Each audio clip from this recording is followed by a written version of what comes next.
அனைவருக்கும் இனிய காலை வணக்கம். இன்று நமக்கெல்லாம் ஒரு பொன்னாள். நிச்சயமாக பொன்விழா கண்டு இன்றைக்கு நூற்றாண்டு விழாவில் மிகச் சிறப்பாக பேசப்படுகின்ற ஒரு முதல்வரை பற்றி நாம் இங்கே விழா கொண்டாடி கொண்டிருக்கின்றோம். நம்முடைய வழக்கறிஞர் அவர்கள் சொன்னது போல விழா மட்டும் அல்ல, அவர் ஒரு முன்னோடியாக விளங்கியவர். அதனை நாம் இப்பொழுது நினைவு கூர்வதற்காக இந்த விழாவை நாம் கொண்டாடுகிறோம். பயோனியர் குமாரசாமி கல்லூரியினுடைய நிறுவனர் டாக்டர் கே பத்மநாபன் அவர்களுடைய நூற்றாண்டு விழா, தொடக்க விழா நடந்தாச்சுன்னு சொன்னாங்க. இப்பொழுது அது தொடர்பான ஒரு விழா, முதல் விழா, மாதந்தோறும் விழாக்களை நாங்கள் நடத்த இருக்கின்றோம். அதில் முதல் விழா, முதல் பேச்சாளரே நீங்கள் தான் என்று என்னை அழைத்தார்கள். அந்த முதல் பேச்சாளராக நான் வருகை தந்து என்னை தேர்வு செய்தமைக்காக நான் நன்றியை சொல்லிக் கொள்கிறேன். இந்த விழாவினுடைய நாயகராக இருந்து சிறப்பு சேர்த்து கொண்டிருக்கின்ற நூற்றாண்டு விழா நாயகரார் அவர்களுடைய மைந்தர் திருவாளர் குமாரசாமி அவர்களே, அவர்களுக்கு துணையாக இருந்து செயல்பல செய்து கொண்டிருக்கின்ற அம்மா லதா அவர்களே, இங்கே சிறப்பு விருந்தினராக வருகை தந்து அருமையான ஒரு சிறப்பு உரை நிகழ்த்த இருக்கின்ற மனோன்மணியம் சுந்தரனார் பல்கலைக்கழகத்தினுடைய முன்னாள் துணைவேந்தர் முனைவர் கே சொக்கலிங்கம் ஐயா அவர்களே, கேரள பல்கலைக்கழகத்திலிருந்து மெரைன் டெக்னாலஜி அதனுடைய ப்ரோ சான்சலராக இருந்து சிறப்பாக செயல்பட்டு வருகின்ற ஐயா பத்மநாபன் அவர்களே, இந்த நிர்வாக குழுவில் தன்னையும் இணைத்து கொண்டு தன்னுடைய தந்தை தாத்தா இவர்களுடைய பெயரை நிலைநாட்டுவதற்காக வருகை தந்திருக்க அவருடைய மைந்தர் குமாரசாமி ஐயா அவர்களுடைய மைந்தர் அவர்களையும் நான் வணங்குகின்றேன். இங்கே அருமையான ஒரு தொடக்க உரை செய்த வழக்கறிஞர் ஐயா ராஜகுஞ்சரம் அவர்களுக்கும் கல்லூரியினுடைய முதல்வர் மற்றும் துணை முதல்வர், கல்லூரியினுடைய பேராசிரியர்கள், அன்பு மாணவர்கள், இவர்களோடு எனது அருமை அண்ணன் இந்த கல்லூரியினுடைய முன்னாள் முதல்வர் ஏ சுரேந்திரா அவர்களுக்கும், நான் பீலா சேகர் அவர்களை பல்கலைக்கழகத்தில் பார்த்திருக்கிறேன். இப்பொழுது தோற்றம் மாறிவிட்டது. அங்கே இருக்கும் பொழுது யார் என்று ஒரு நினைவில் தள்ளாடியது.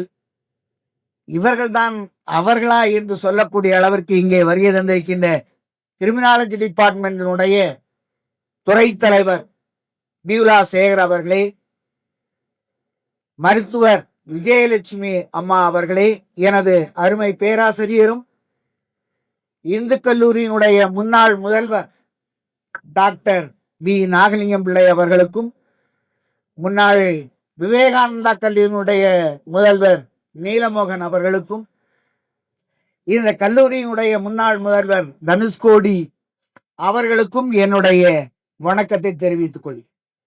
மற்றும் இங்கே வருகை தந்திருக்கின்ற இந்த கல்லூரியை சார்ந்த முன் பின் ஊழியர்கள், அலுவலர்கள், பேராசிரியர்கள், குடும்ப உறுப்பினர்கள் அத்தனை பேரையும் நான் நெஞ்சார வணங்கி எனக்கு கொடுக்கப்பட்டுள்ள சில செய்திகளை உங்களோடு பரிமாறிக்கொள்ளும். 2 நிகழ்வுகளை நான் இங்கே நினைவில் கொள்ள வேண்டியிருக்க. திருவிதாங்கூர் கொச்சி சமஸ்தானம் என்று சொல்லக்கூடிய இந்த பகுதி முன்னாள் அப்படித்தான் அழைக்கப்பட்டது. அதிலே நாஞ்சில் நாடு என்று ஒரு பகுதி, அந்த நாஞ்சில் நாட்டில் வடசேரி என்ற ஒரு சிறிய கிராமம். அந்த கிராமத்தில் ஏழை குடும்பத்தில் பிறந்தவர் திருவாளர் எஸ் குமாரசாமி அவர்கள். வறுமை வயப்பட்டாலும் தடம் மாறவில்லை. வசதி வந்த பிறகும் அவர் தன்னுடைய தடயத்தை அழித்து மாற்றவில்லை. அந்த அளவிற்கு குமரி மாவட்டத்தினுடைய எல்லா செயல்பாடுகளிலும் முன்னோடியாய் விளங்கி பயோனியர் என்ற பட்டத்தை பெற்றார். அவர் என்னெல்லாம் செய்தார்னு நாங்க நூற்றாண்டு விழா மிகச் சிறப்பாக கொண்டாடினோம். அவருடைய மகள்தான் திருமதி என் பகவதி அம்மாள். குமாரசாமி அவர்களுடைய மூத்த மகள். அந்த அம்மாவினுடைய பாசமிகு கணவர் தான் டாக்டர் கே பத்மநாபன். இது ஒரு கதை. இன்னொரு கதை, கன்னியாகுமரி வரலாற்று பண்பாட்டு ஆய்வு மையம் என்ற ஒரு மையம் மிக அருமையாக தொடங்குவதற்கு அதனுடைய ஃபவுண்டர் என்று சொல்லக்கூடிய நிலையிலே டாக்டர் எஸ் பத்மநாபன்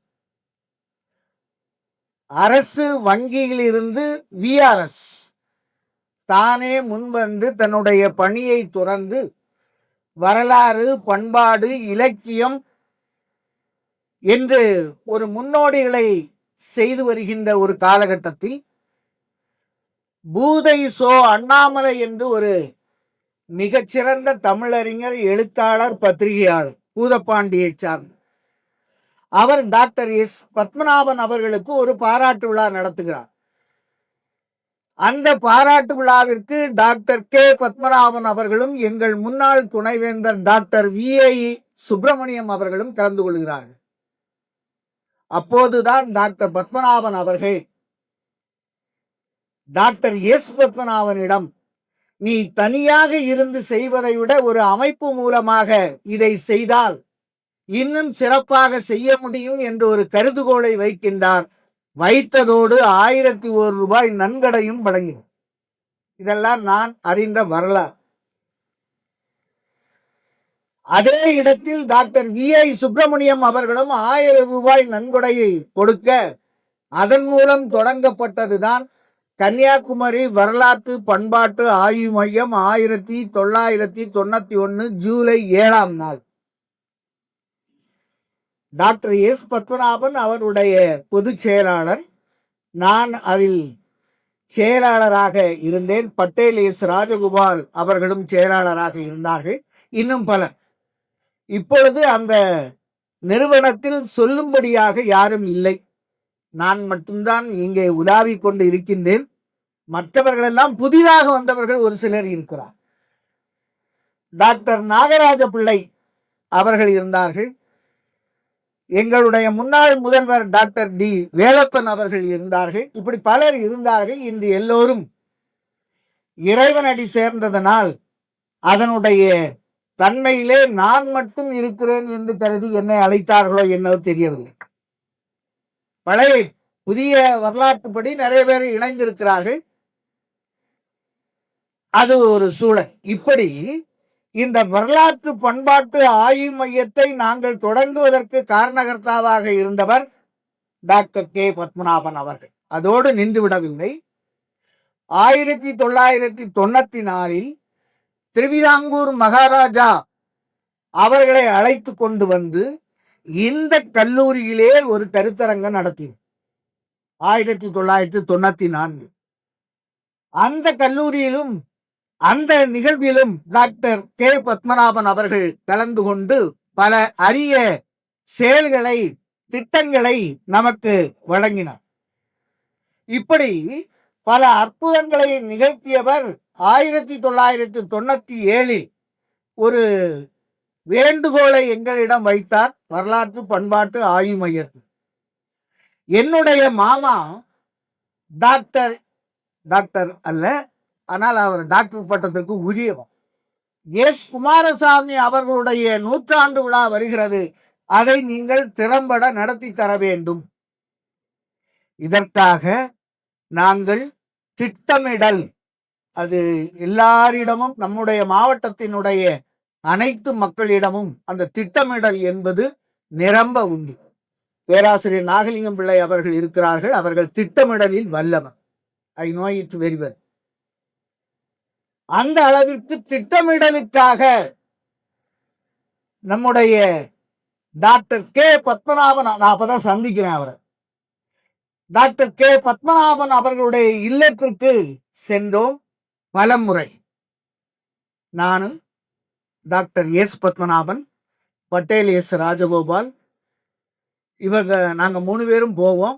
அங்கே யாரெல்லாம் இருப்பாங்கன்னா, டாக்டர் கே பத்மநாபன், மிகச்சிறந்த நிர்வாகி என்று பேசப்படக்கூடிய திருமதி என் பகவதி அம்மாள், அண்ணா பல்கலைக்கழகத்தினுடைய துணைவேந்தர் டாக்டர் அனந்தகிருஷ்ணன், இவங்கள்லாம் நமக்கு குறிப்பு கொடுப்பாங்க. திட்டமிடலினுடைய செயல்பாடுகளை எல்லாம் சொல்லுவார்.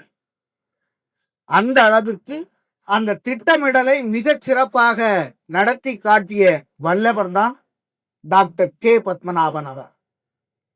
இங்கே ஒரு குறிப்பை சொன்னார்கள். அவர் மருத்துவத்துறையில் இருந்து இந்த கல்வித்துறைக்கு வந்தார்கள். ஆனால் அவர் மருத்துவம் பயின்றாலும் பல்வேறு சூழல்களிலே இந்த கல்வி திட்டத்தை மேற்கொள்ள வேண்டிய ஒரு நிலைக்கு ஆளாகிறார். இனிமேல் தான் டாக்டர் கே பத்மநாபன் அவர்களுடைய உண்மை கல்வி சார்ந்த குறிப்புகளை தர இருக்கின்றேன். தாய் அறியாத சூழ் இல்லை, தனையன் அறியாத தந்தை இல்லை. ஆனா என்ன பேச சொல்லியிருக்காங்க. திருவாளர் குமாரசாமிக்கு தன்னுடைய தந்தையினுடைய A to Z தெரியும். இருந்தாலும் நம்ம வாயால கேட்கறதுல அவங்களுக்கு ஒரு மகிழ்ச்சி. அந்த அளவுக்கு மிகச்சிறந்த ஒரு திறமைசாலியை நான் இப்பொழுது பார்க்கிறேன். அன்ன சத்திரம் 1000 வைத்தலின் ஆங்கோர் ஏழைக்கு எழுத்து அறிவித்தல் என்று பாரதி குறிப்பிட்டார். இந்த கல்விச்சாலையை அவர் மகாகவி பாரதியினுடைய கருத்திற்கு ஏற்ப இந்த கல்விச்சாலையை 1967 இந்த கல்விச்சாலையை அவர் தொடங்குகிறார். ஒரு கல்விச்சாலை தொடங்க வேண்டும் அல்லது ஒரு நிறுவனத்தை நடத்த வேண்டுமானால் ஒரு மனிதர் எத்தகையவராக இருக்க வேண்டும், அவரை பற்றிய ஒரு அறிமுகம். நெஞ்சில் உரமும் நேர்மை திறனும் தொலைநோக்கு பார்வையும் கருணையும் கண்டிப்பும் சிரித்த முகமும் செயலில் உறுதியும் பீடு நடையும். டாக்டர் கே பத்மநாபன் அவர்கள் நடந்து பார்த்துருந்தீங்கன்னா தெரியும். அந்த குறிப்பிட்ட சிலருக்கு தெரியும் அவர் எப்படி நடப்பார். அந்த குனிந்த தலைதான், ஆனா அது ஒரு வேகமாக பீடு நடை நடப்பார். பீடு நடையும் பிரியமானவர் தொடர்பும் அரசியலில் ஆக்கமும் ஆன்மீகத்தில் கூர்நோக்கு சிந்தனையும் நிர்வாகத்திறனும் நீதியிலும் நிதியிலும் கட்டுப்பாட்டு மேலாண்மை. அண்ணன்களை நல்லா தெரியும். ஐயாட்ட இருந்து பைசா பேராது. கரெக்டா எது தேவையோ அதுதான் வழங்கப்படும், அதிகமாக வழங்கப்படாது. எங்களுக்கு ஒரு துணைவேந்தர் இருந்தார், ஐயா நாகலிங்கனார் அவர்களுக்கு தெரியும், டாக்டர் VI சுப்பிரமணியம் அவர். பண விஷயத்துல ரொம்ப கட்டுப்பாடு. 500 ரூபாய் பில்லு வந்துச்சுன்னா 499 ரூபாயெல்லாம் அக்செப்ட் கிடையாது. அந்த 1 ரூபாய்க்கு நமக்கு ஒரு தண்டனை நிச்சயமா உண்டு. எனவே இப்படிப்பட்ட நிதியிலும் நீதியிலும் மேலாண்மை, ஒரு பன்முக திறனாய்வு உடையவர், தலைமை பண்பு, தொழிலாளர்களிடம் பரஸ்பர உறவு, இதையெல்லாம் இருந்ததுதான் டாக்டர் கே பத்மநாபன் அவர்களுடைய உண்மையான தோற்றம். நல்ல வாசகர், தான் மட்டும் படிப்பது அல்ல மற்றவர்களையும் படிக்க வைத்தோம். பிறருக்காக எல்லா காரியங்களையும் முன் உதாரணமாக இருந்தவர். தான் முன் வைத்த காலை பின் வைப்பது இல்லை. எந்த ஒரு செயலிலும் நான் முதல்ல சொன்னேன், ஒரு திட்டமிடல், பலரிடம் ஆலோசித்து ஒரு முடிவு ஏற்படுத்தி வச்சிருப்பார் நான் அறிந்த வரை. ஆனா இங்க எல்லாத்தையும் அதை பற்றிய ஆலோசனை விமர்சனம் எல்லாம் நடக்கும். ஆனாலும் அந்த திட்டமிடலில் அவருடைய எண்ணத்தை நிலைநாட்டி அதில் உறுதியாக நிற்கும். அந்த அளவிற்கு ஒரு தொலைநோக்கு சிந்தனை, இதுதான் இப்படித்தான் என்று ஒரு ஏற்படுத்தி சொல்லுகின்ற ஒரு தன்மை. வள்ளுவர் சொன்னது போல, எப்பொருள் யார் யார் வாய் கேட்பினும் அப்பொருள் மெய்ப்பொருள் காண்பது அறிவு என்று எல்லாம் யோசிச்சு செய்யக்கூடிய ஒரு நிபுணத்துவம் வாய்ந்த பேரறிஞர். மருத்துவத்துறையில் இருந்தாலும் நிர்வாகத்துறை, அந்த நிர்வாகத்துறை எங்கே கற்றார் என்றால் நாகம்மாள் மில்லில இருந்து அவர் கற்றார். நாகம்மாள் மில்லிலே அவருக்கு பொறுப்பு ஏற்க வேண்டிய ஒரு சூழல். அந்த நிர்வாக திறனிலே அவர் மிக மிக கட்டுப்பாட்டோடு நடந்து கொண்டார். இப்போதுதான் நம்முடைய கல்லூரி இந்த நாகம்மாள் மில்லு நிர்வாகத்தை அவர் பொறுப்பு ஏற்றுக்கொண்ட அந்த காலகட்டத்தில் அவருக்குள்ள உள்ளுக்குள்ள ஒரு மன உளைச்சல் ஏற்பட்டு 67க்கு முன்னர் அந்த மன உளைச்சல் தான் இந்த கல்லூரியாக அவருடைய கனவு, நீண்ட நாள் கனவாக இது இருந்திருக்கும். எனவே ஒரு கல்லூரியை நாம் நிர்மாணிக்க வேண்டும், அதற்கு தன்னுடைய மாமா பெயரை இட வேண்டும், அந்த கல்லூரியினுடைய எம்பளம் மாமாவினுடைய ஒரே தன்மையாகிய உழைப்பே உயர்வு என்பதை வைக்க வேண்டும் என்பதை உறுதிப்படுத்தி கொண்டு இந்த கல்லூரியை தொடங்குகிறார். இந்த கல்லூரி தொடங்குவதற்கு முன்னர் பெரிய புராணத்தில் 63 நாயன்மார்களில் ஒருவர் பூசலார் நாயனார். தமிழ் அறிஞர் படித்தவங்களுக்கு தெரியும். பூசலார் நாயனாரும் சோழ மன்னனும் கோயில் கட்டுகிறார்கள். பூசலார் நாயனார் தன்னுடைய மனத்தகத்தே தினந்தோறும் ஒவ்வொரு ஸ்டெப் பை ஸ்டெப்பாட்டு அந்த கோவிலினுடைய முயற்சியை செய்து கொண்டிருக்கிறார். சோழ மன்னனும் மிக அற்புதமாக கருங்கல் சிற்பங்களால் கோயிலை கட்டி கொண்டிருக்கிறார். கும்பாபிஷேக நிகழ்ச்சிக்கு நாள் குறிக்கப்படுகிறது. 2 பேரும் ஒரே நாளை நிர்ணயிக்கிறார்கள். தெய்வம் சொன்னது பூசலார் என்று ஒருவர் இருக்கிறார், அவர் கட்டிய கோயிலுக்கு கும்பாபிஷேகம், நான் அங்கேதான் செல்கிறேன் என்று சொன்னார். இப்பொழுது சோழ மன்னன் தேடியதாக வரலாறு, அது அந்த பக்கம். அதுபோல இவருடைய மனத்தகத்தே இந்த கல்லூரி தொடங்குவது, அதனுடைய நிர்வாகம், என்னென்ன செயல்பாடுகள், யார் யாரை நியமிக்கலாம் என்பதையெல்லாம் மிக அற்புதமாக மனத்தகத்தே திட்டமிட்டு கட்டப்பட்டதுதான் இந்த கல்லூரி. இந்த கல்லூரியினுடைய வளர்ச்சிக்கு பின்னாடி சில நிகழ்வுகள்லாம் பல்வேறு திட்டங்கள். நாங்கள் ஒரு முறை ராணி தோட்டத்தில் இருக்கக்கூடிய உங்களுடைய தோட்டம், அங்கே எங்களை அழைத்து சென்றார்கள். திருவிதாங்கூர் மகாராணி அஸ்வதி திருநாள் மகாராணி வந்திருந்தார்கள். வழக்கம் போல நாங்கள் வரலாற்று பண்பாட்டு ஆய்வு மையத்தை சார்ந்த உறுப்பினர்களையும் அவர் இன்வைட் பண்ணியிருந்தார். நாங்கள் போனோம். அப்போது இந்த கல்லூரியினுடைய உண்மையான நிலைகளை எல்லாம் அவர் ராணிக்கு சொல்லிக் கொண்டிருக்கிறார். பல்வேறு சூழல்களிலே இந்த கல்லூரியை கட்டுவதற்கு என்னெல்லாம் அவர் அல்லது திட்டமிடலுக்கு என்னெல்லாம் இருந்தது என்பதை எல்லாம் சொல்லிக் கொண்டிருக்கிறார். அன்றைக்கு தான் நான் அந்த ராணி தோட்டத்துக்கும் போயிருக்கேன். உங்க ஐயாவால நானும் பல இடங்களுக்கு போயிட்டேன். இப்படி அந்த கல்லூரியை தொடங்குவதற்கு அவர் திட்டமிடுது. இந்த கேரள பல்கலைக்கழகத்துல நம்ம சுரேந்திரன் ஐயாவுக்கு தெரியும். கேரள பல்கலைக்கழகத்தில் துணைவேந்தராக இருந்த திருவாளர் ராமச்சந்திரன் அவர்கள் இங்கே குறிப்பிட்டார்கள், நூற்றாண்டு விழாவில் இந்த கல்லூரியில் நான் 16 மாதங்கள் பணியாற்றினேன். இந்த கல்லூரி தான் எனக்கு ஒரு ஆசிரியர் என்றால் யார், ஆசிரியர்களுடைய திறமை என்ன, மாணவர்களுக்கு எப்படி கற்பித்தலில் ஒழுங்கு தன்மை பின்பற்றப்பட வேண்டும் என்பதையெல்லாம் அவர் தன்னுடைய உரையிலே சொன்னார். அந்த அளவிற்கு இந்த கல்லூரி அந்த காலகட்டத்தில் மாதிரி தேர்வு, அகமதிப்பீட்டு தேர்வு, விடைத்தாள் திருத்துதல், அந்த திருத்துதல் பணியோடு தவறு செய்த வினாக்களுக்கு 10 முறை எழுதுதல், இம்போசிஷன், எல்லாம் பெரிய கட்டுப்பாடு. இதனால் இந்த கல்லூரிக்கும் பெருமை வந்தது, டாக்டர் கே பத்மநாபன் அவர்களுக்கும் பெருமை வந்தது. இந்த கல்லூரி எப்படிப்பட்ட கல்லூரி, அதையும் நாம் தெரிந்து கொள்ள வேண்டும். ஒரு காலகட்டத்தில் இந்த கல்லூரியில் படிப்பதற்கு no recommendation, no extra fees. ஆனால் தகுதி, திறமை, ஒழுக்கம் இவற்றில் தேர்ந்தவர்களுக்கு தான் இடம் கிடைக்கும். 1972 73 பியூசி படிப்பதற்காக எங்கள் அண்ணன், என்னுடைய சொந்த அண்ணன், இந்த கல்லூரியில் புதுமுக வகுப்பில் சேர்ந்தார். அவருக்கு மருத்துவக் கல்லூரி இடம் கிடைக்கல, அது வேற விஷயம். சேர்ந்தார். 1974 75 நான் இந்த கல்லூரிக்கு புது பியூசிக்கு அப்ளை பண்ணி தரல, எனக்கு அட்மிஷன் கிடைக்கல.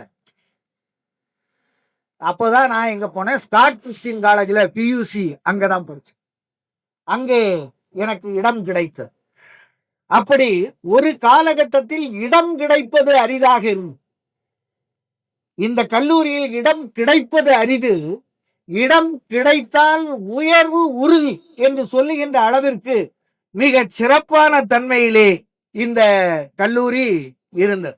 அந்த அளவிற்கு இதை கண்ணும் கருத்துமாக, ஒழுக்கமாக, நோ காம்ப்ரமைஸ் இன் கேரக்டர்ஷிப், ஒழுக்கத்துல எந்த காம்ப்ரமைஸும் பண்ண மாட்டார்.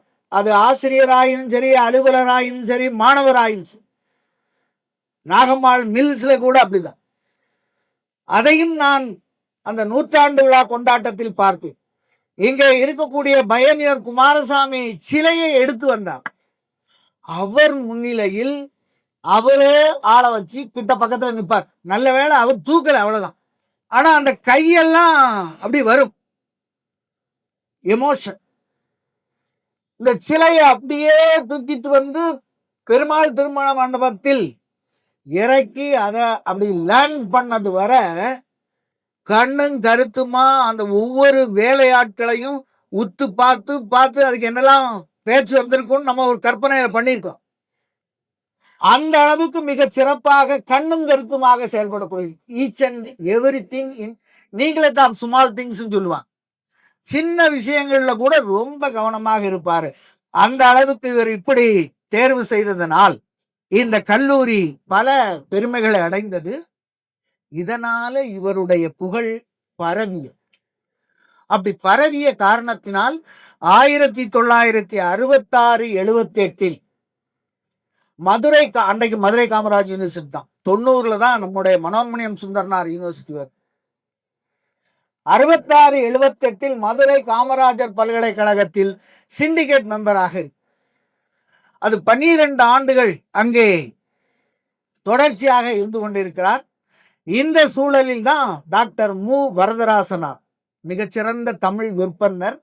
அவர் இயற்கை எய்ய அந்த இடத்தை நிரப்புவதற்கு சில காலங்கள், அந்த காலங்களிலே கன்வீனர் கமிட்டி, இப்ப மனோன்மணியம் சுந்தரனார் பல்கலைக்கழகத்திலேயும் அந்த கன்வீனர் கமிட்டி இருந்தது. எங்கள் கல்லூரியை சார்ந்த பேராசிரியர் முதல்வர் மீனாட்சி சுந்தரராஜன் அவர்கள் தலைமையிலே 3 பேர் இருந்தாங்க. அதுபோல அந்த கன்வீனர் கமிட்டி, அந்த கன்வீனர் கமிட்டியில இவர் உறுப்பினராக இருந்து மிக சிறப்பாக செயல்பட்டார்கள். அந்த நிர்வாக குழுவை நடத்தி செல்லுகின்ற திறன், ஊழியர்களிடம் இவர் காட்டுகின்ற பரஸ்பர நம்பிக்கை, அபிமானம், அவர்களுடைய இருக்கின்ற நேசம், இவற்றையெல்லாம் பார்க்கும்போது இவர் மிகச்சிறந்த விற்பனர் என்பதை அறிந்து அவருக்கு பல்வேறு பொறுப்புகளும் வந்தது. அறிவு அச்சம் காக்கும் கருவி என்று வள்ளுவர் குறிப்பிடுவார். அதுபோல இவர் மிக மிக முறையாக செய்தார். நமக்கெல்லாம் நன்றாக தெரியும், நாகர்கோயில் வட்டாரத்தில் 3 பேராசிரியர்கள் முதல்வராக இருந்தபோது மிக சிறப்பான ஒரு இடத்தை செய்தார். தேனி இந்து கல்லூரியுடைய முதல்வர் பேராசிரியர் எல்சி தானு அவர்.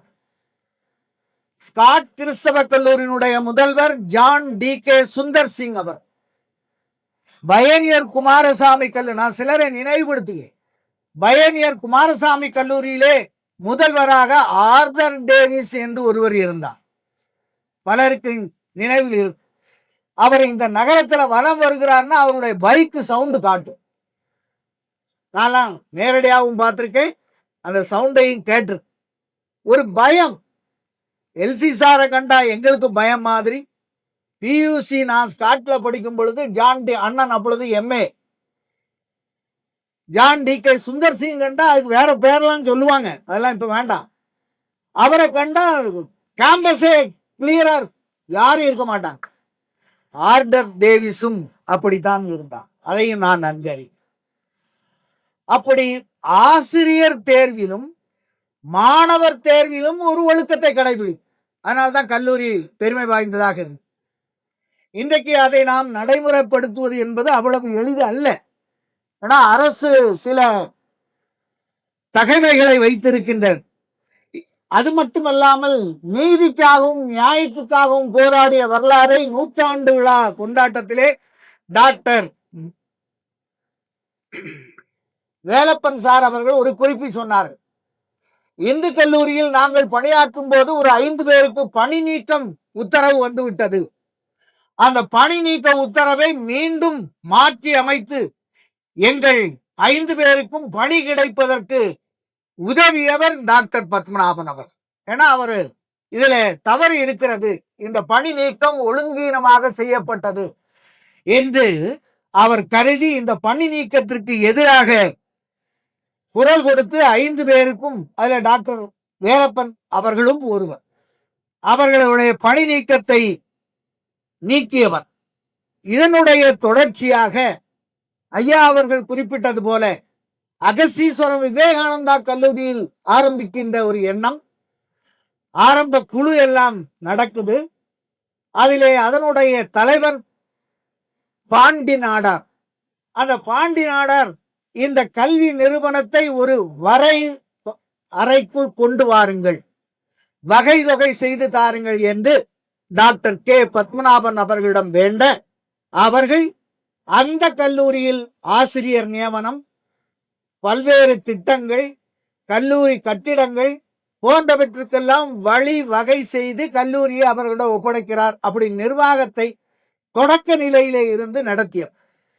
அதுபோன்று லட்சுமிபுரம் கலை அறிவியல் கல்லூரியிலும் அந்த நிர்வாக குழுவில் ஒரு போர்ட் ஆஃப் டைரக்டராக இருந்து கல்லூரி நிர்வாகத்திற்கு அவர்கள் மிக சிறப்பாக செயல்பட்டு அந்த கல்லூரியையும் ஒழுங்காக நடைபெறுவதற்கு வழிவகை செய்தவர்.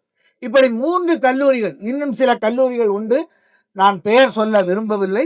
இந்த 3 கல்லூரிகளிலும் அவர் தன்னுடைய மேலாதிக்கத்தை செய்து அந்த கல்லூரி திறம்பட கொண்டு வருவதில் மிகச்சிறந்த ஒரு கல்வி சேவை செய்திருக்கிறார். இப்படி இவர் பல்வேறு திட்டங்களை எல்லாம் செயல்படுத்தி வருவதை கண்ட அரசு இவர் கொண்ட ஆன்மீக பற்றுதல் காரணமாக கன்னியாகுமரி மாவட்ட அறங்காவலர் குழு தலைவராக நியமிக்கப்பட்டார் 1966, 69களில். இந்த காலகட்டத்தில் இந்த கோவில் நிர்வாகத்தையும் மிக சிறப்பாக செயல்படுத்துகிறார். அதுலதான் டாக்டர் எஸ் பத்மநாபனுக்கும் டாக்டர் கே பத்மநாபனுக்கும் ஒரு நெருங்கிய தொடர்பு ஏற்படுது. இவர் கோவில் ஆராய்ச்சியை பற்றி எல்லாம் நிரம்ப சொல்லி, அதனால அவருக்கும் சில வழிகாட்டுதலை சொல்லி எல்லா கோயில்களையும் நீ ஆராய்ச்சி பண்ணுவதற்கு உனக்கு அனுமதி, தனி அனுமதி வழங்குகிறேன்னு சொல்லி அனுமதி கொடுத்தான். இல்லாட்டா கோயில்ல போய் நம்ம போட்டோ எடுக்கவோ பிரிண்ட் எடுக்கவோ முடியாது. அது டாக்டர் எஸ் பத்மநாபனுக்கு கிடைப்பதற்கு காரணமாக இருந்தவர் டாக்டர் கே பத்மநாபன் அவர்கள். இப்படி அவர்கள் அந்த ஆன்மீக துறையிலே அறங்காவலர் குழுவிலே இருக்கும் போதுதான் குளித்துறை தேவிகுமாரி கல்லூரிக்கு ஒரு தலைவர் தேவைப்படுகிறார். இவரை ஆன்மீக துறையிலிருந்து அப்படியே அறநிலையத்துறை சார்ந்த அந்த கல்லூரி பொறுப்பையும் கொடுக்கிறார். குளித்துறை தேவிகுமாரி கல்லூரியையும் மிக திறம்பட நடத்துவதற்கான ஆயத்த பணிகளை எல்லாம் செய்தவர். 3 ஆண்டுகள் அதனுடைய தாளாளராக இருந்தார். ஊரெல்லாம் கூப்பிடுறது, நாம சும்மா இருக்கலாமான் இவங்க சமுதாயத்தை சார்ந்த வடசேரி SMRV மேல்நிலை பள்ளி, அந்த பள்ளியிலும் இவர் 15 ஆண்டுகள் நிர்வாக குழு தலைவராக இருந்து இப்போ ஒரு நீதிபதி இருக்கிறார். ஏன்னா எங்க தேசிய விநாயகர் தேவஸ்தான மேல்நிலை பள்ளியினுடைய செயலாளர் உங்களை பெயர் சொல்லாமல் குறிப்பிடுவார். அதனால அவர் வேற யாரும் இல்லை, என்னுடைய மைத்துனர் கோபுரம். எனவே 15 ஆண்டுகளில் இந்த கல்வி பணியை மிக திறம்பட செயல்பட்டார். இப்படி தன் சமூகம், பிற சமூகம், மாநில பணி என்று பல பணிகளை ஆற்றி இந்த கல்லூரிக்கு பெருமை சேர்த்தவர். அதனால இவரை கல்வி செம்மல் என்று சொல்லுவதில் என்ன தவறு? கல்வி கண் திறந்த காமராஜரை குறித்து நாம 15ஆம் தேதி பார்த்தோம். இந்த குமரி மாவட்டத்திலே இந்த கல்வியை மிக அற்புதமாக வளர்த்தெடுத்தவர். இதற்கெல்லாம் என்ன காரணம்? ஒரு மனிதர், நாமும் 10ஓடு 11ஆக இருந்து கொண்டிருக்கிறோம். இவர் ஒரு சிறந்த விற்பனராக திகழ்வதற்கு என்ன காரணம்? காலம் தவறாமை, டைம் மேனேஜ்மெண்ட். ஒரு மனிதன் முதலாக முன்னேறுவதற்கு டைம் பிக்சர், டைம் மேனேஜ்மெண்ட். நிறைய உதாரணங்களை நான் சொல்ல முடியும். பேராசிரியர் நாகலிங்கம் பிள்ளை அவர்களுக்கு தெரியும். அவங்க டைம் மேனேஜ்மெண்ட்ல மிக சரியாக இருப்பார்கள். ரோட்டரி அண்ட் லயன்ஸ் கிளப்ல பாத்தீங்கன்னா அந்த டைம் மேனேஜ்மெண்ட் கிளாஸஸ் ரொம்ப அற்புதமாக நடத்துவார். அந்த டைம் மேனேஜ்மெண்ட், காலையில நாமெல்லாம் காலையில எப்போ எழுந்துறோம் தம்பிகளா? காலையில எத்தனை மணிக்கு எழுந்துறோம்? நமக்கே தெரியாது. காலையில 10 மணிக்கு தானே கல்லூரி. காலையில அதிகாலையில் எழும்பி பாருங்க.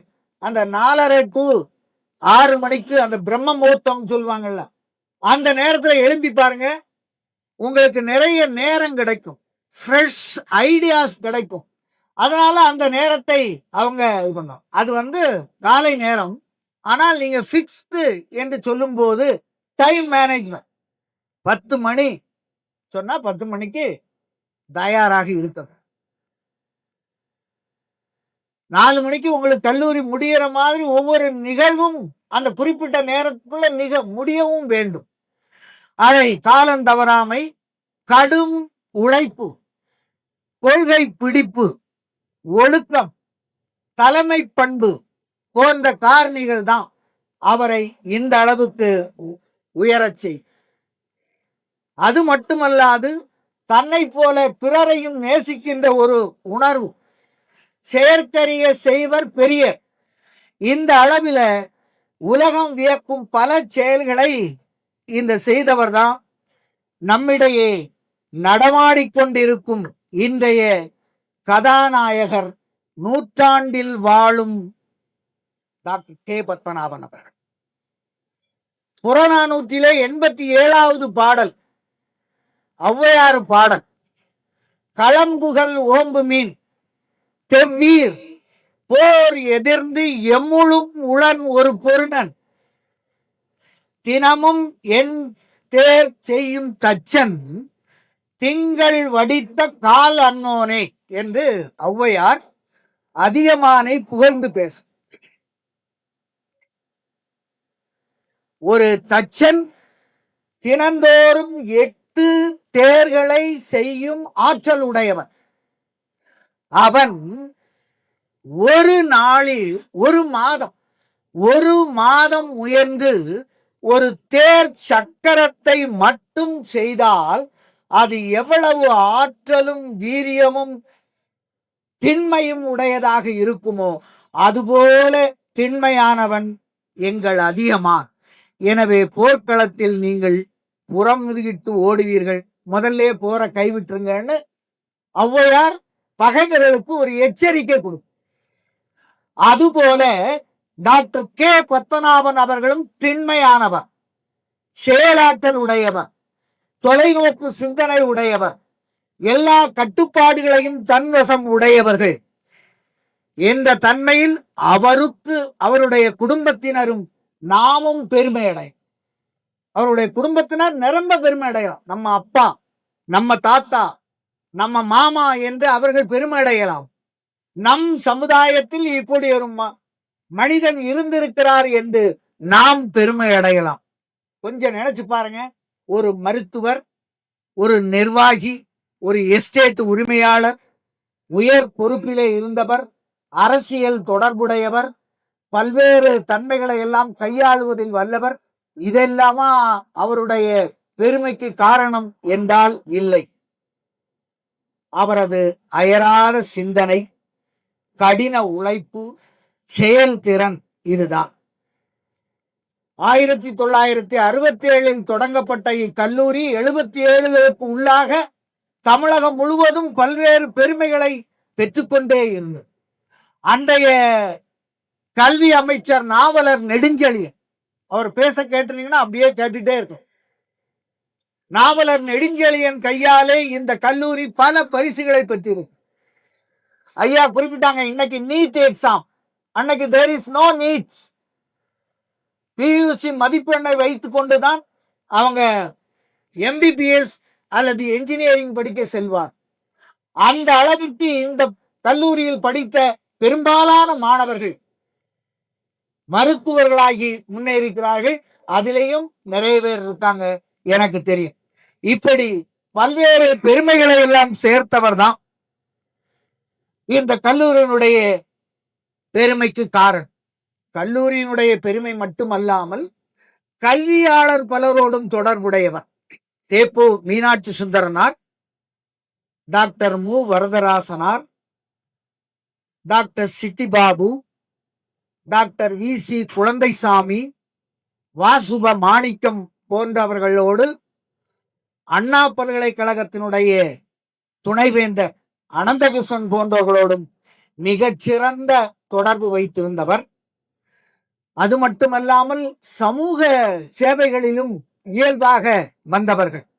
நாகர்கோவிலிலே லயன்ஸ் கிளப் ஆஃப் நாகர்கோவில் என்ற ஒரு தன்மையை கொண்டு வந்தவர். ஹோம்கார்டு ஏரியா கமாண்டராக இருந்தவர். இவற்றையெல்லாம் மிக அற்புதமாக செய்த அவருக்கு லைஃப் டைம் அச்சீவ்மெண்ட் அவார்டும் வழங்கப்பட்டது. இப்படி பல்வேறு நிலைகளிலே அவர் சிறப்புற இருந்ததனால்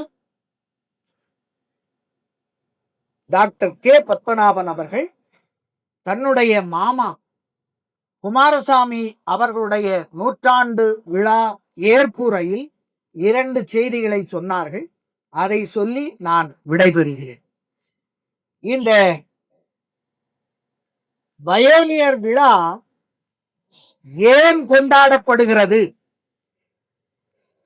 ஒன்று, இக்கால இளைஞர்கள் முன்னேற பாடுபட்ட நம்முடைய தலைவர்களை நினைவூட்டுதல். 2, ஒற்றுமையும் கடின உழைப்பும் இருந்தால் உயர முடியும் என்பதை உலகுக்கு அறிவித்தல். இந்த 2 காரணங்களுக்காக தான் அன்றைக்கு வயனியர் குமாரசாமி அவர்களுடைய 100ஆண்டு விழா கொண்டாடப்பட்டது. இப்பொழுது டாக்டர் கே பத்மநாபன் அவர்களுடைய 100ஆண்டு நாம் கொண்டாடி கொண்டிருக்கிறோம். தஞ்சை பெரிய கோயிலை இன்றைக்கு நாம் நினைத்தால் கெட்டிவிட முடியாது. இது போன்ற ஒரு கல்லூரியை ஒரு தனிநபர் தன்னுடைய இடத்தில் இன்றைக்கு கெட்ட நினைத்தால் எவ்வளவு செலவு என்பதை நாம் நினைத்து பார்க்க வேண்டும். இப்படி முயன்று வரலாறு படிக்க வேண்டும். முடிந்தால் இன்னும் அதிக வரலாறு படைக்க வேண்டும். நாமும் வரலாறாய் மாற வேண்டும். இந்த வரலாறாய் மாறுகின்ற நிகழ்வைத்தான் பயோனியர் குமாரசாமி ஐயா அவர்கள், டாக்டர் கே பத்மநாபன் அவர்கள், அதனை தொடர்ந்து வாழையடி வாழையாய் குமாரசாமி அவர்களும் இடம்பெற்றிருக்கின்றார்கள். எனவே வரலாறு என்பது வந்து போனவர் கணக்கு அல்ல, தந்து சென்றவர் கணக்கு என்று சொல்லி டாக்டர் பத்மநாபன் அவர்களை நாம் என்றென்றும் நினைவு கூற வேண்டும். அதில் நம்முடைய கடமை என்று சொல்லி வாய்ப்பளித்த நல்ல உள்ளங்களுக்கும் இதுகாரும் பொறுமையாக கேட்டுக்கொண்டிருந்த அனைத்து உள்ளங்களுக்கு நன்றி சொல்லிவிட வேண்டும்.